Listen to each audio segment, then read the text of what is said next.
Good evening, weary travelers.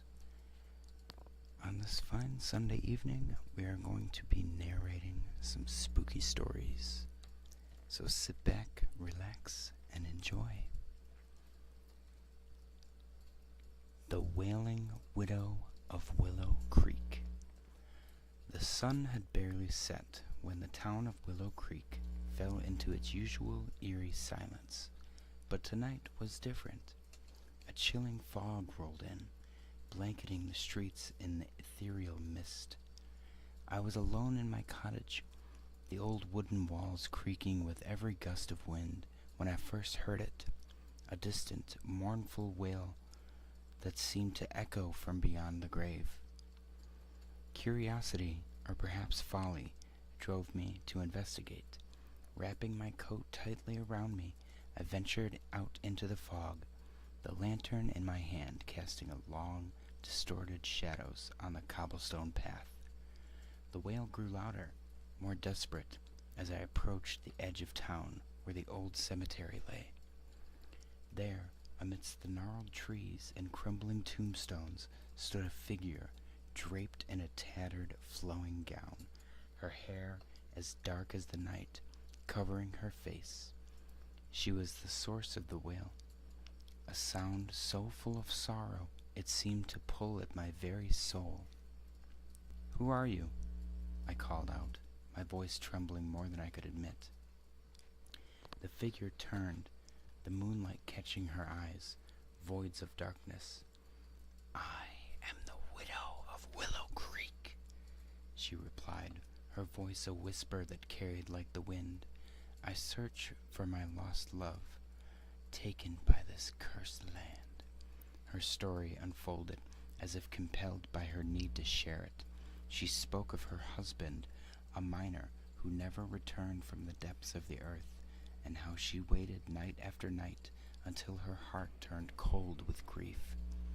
"Help me find him," she pleaded, her wail rising again, now a piercing cry that seemed to shake the very ground beneath us.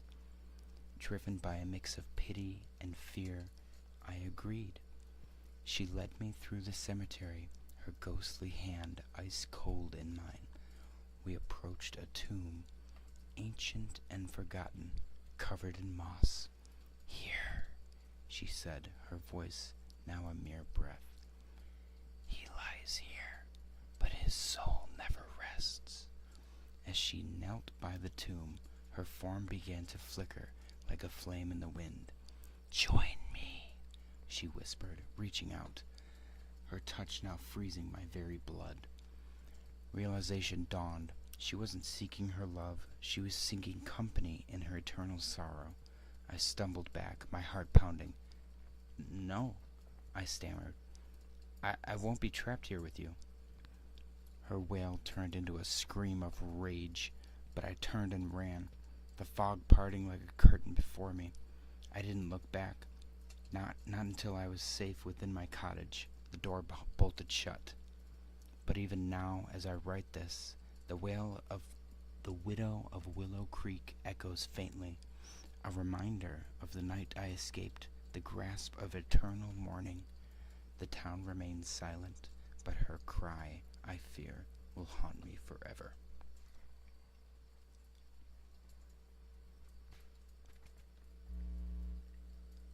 The Last Light.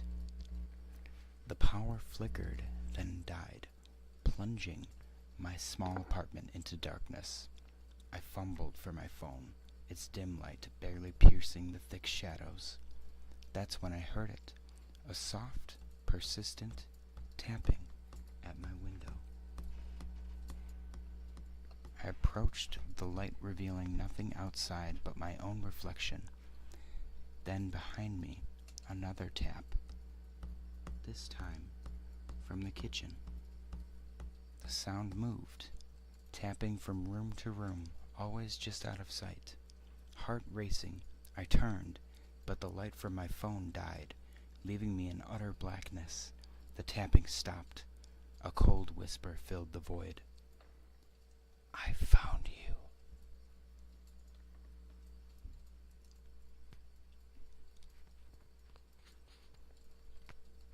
echo of the old house.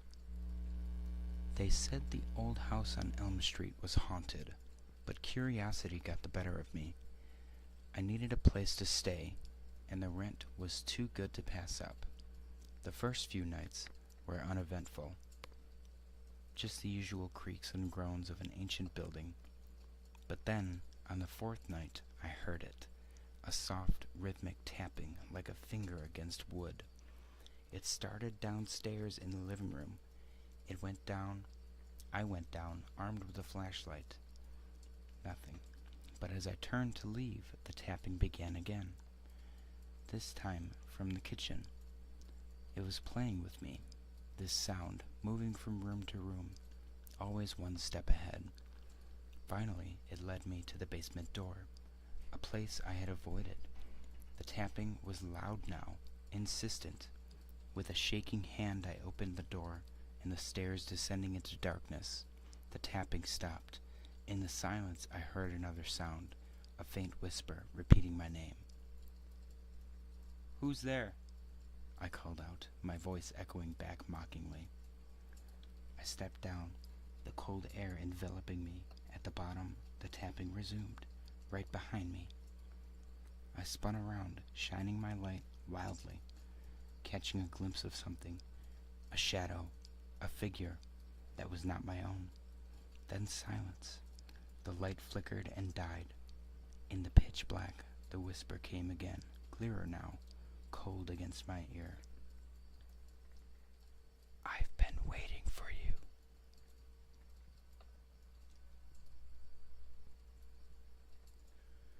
Well, that does it for tonight's spooky horror stories. Happy Sunday. Stay spooky, my friends.